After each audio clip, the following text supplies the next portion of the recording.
ఓడ కడుతున్న సమయంలో అతనికి టైం ఉంది తన కుటుంబాన్ని మార్చుకోవడానికి. ఓడ కట్టబడుతున్న సమయంలో అతనికంటూ కొంత సమయం ఇవ్వబడింది తన కుటుంబం కూడా మారు మనసు పొందడానికి, రక్షణ పొందడానికి. మొదట్లో దేవుడు చెప్పింది నీ కొరకు అని దేవుడు చెప్పాడు.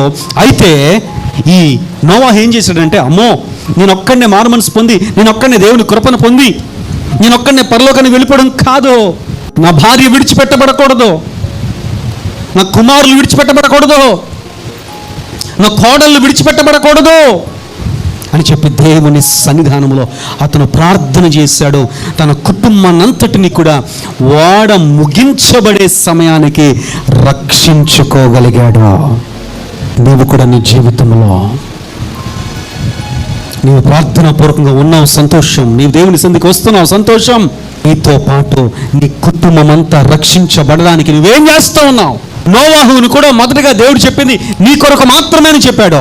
కానీ తనకు సమయం ఇవ్వబడింది, నీకు కూడా ఇప్పుడు సమయం ఇవ్వబడింది.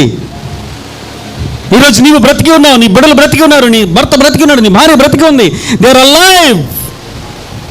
ఇంకా రెండవ రాకడ రాలేదు, తీర్పు ఇంకా రాలేదు, సమయం ఉంది. when you have time, prepare the ship for your family as well. నీవుకు సమయం ఉన్నప్పుడే నీ కుటుంబానికి కూడా ఓడను సిద్ధపరచుకో.